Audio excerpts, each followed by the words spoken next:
Mandal head quarter నుంచి ఆ video కాన్ఫరెన్స్లో 5 గంటలకు మొదలవుతుంది. ఆ వీడియో కాన్ఫరెన్స్ కూడా కేవలం రాష్ట్ర వ్యాప్తంగా ఈ సీజన్ మొదలైంది కాబట్టి పంటలు పండించుకోవడానికి రైతాంగ సోదరులకు మనం చేయాల్సినటువంటి కార్యక్రమాలు ఏంటి, యూరియా ఎంతవరకు సప్లై చేయాలి, వాళ్ళకి కావాల్సినటువంటి బ్యాంకింగ్ రుణాలు ఎంతవరకు అందుతున్నాయో లేదో చూడాలి, అట్లాగే సీజనల్ డిసీజెస్ రాకుండా చూడాలి, ఇతరత్ర కావాల్సిన కార్యకలాపాలన్నింటినీ కూడా పర్యవేక్షించి మంత్రులంతా వీడియో కాన్ఫరెన్స్ చేసి కలెక్టర్స్ అందరితో కూడా వాళ్ళకి సరైనటువంటి సలహాలు సూచనలు మార్గదర్శకాలు చెప్పాలనేటువంటి ఆలోచనతో ఇప్పుడు 5 గంటలకి కాన్ఫరెన్స్ ఏర్పాటు చేశాం.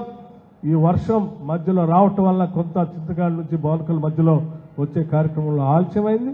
అందుకే మీరు అన్నిదా భావించకుండా నేను 5 గంటలకు ఆ వీడియో కాన్ఫరెన్స్ బోనకల్ మండల కార్యాలయం నుంచి మొదలు పెట్టాలి కాబట్టి నేను ఆ కార్యక్రమంలో అందుకోవాలి కాబట్టి మీరు నాకు పర్మిషన్ ఇస్తే నేను శాంపిల్గా ఒకరికో ఇద్దరికో రేషన్ కార్డులు అందిస్తాను. వెంటనే నేను ఇక్కడ నుంచి అక్కడికి వెళ్ళి ఆ కార్యక్రమంలో పాల్గొంటాను. మిగతా అధికారులంతా కూడా దగ్గర ఉండి వచ్చినటువంటి వాళ్ళందరికీ కూడా రేషన్ కార్డులు ప్రతి ఒక్కళ్ళే పేరు పేరున అందించి మండలాల వారిగా కౌంటర్లు పెట్టి వాళ్ళందరికీ ఇచ్చిన తర్వాత ఇక్కడ నుంచి పంపించే కార్యక్రమం తీసుకోవాల్సిందిగా అధికారులకి నేను చెప్తూ దయచేసి ఆ కార్డులకు సంబంధించినటువంటి వాళ్ళని ఒకళ్ళిద్దరిని శాంపిల్గా మీరు వేదిక మీదకి ఆహ్వానించవలసిందిగా నేను విజ్ఞప్తి చేస్తా ఉన్నాను.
అందరూ కూర్చోవలసింది అవసరం.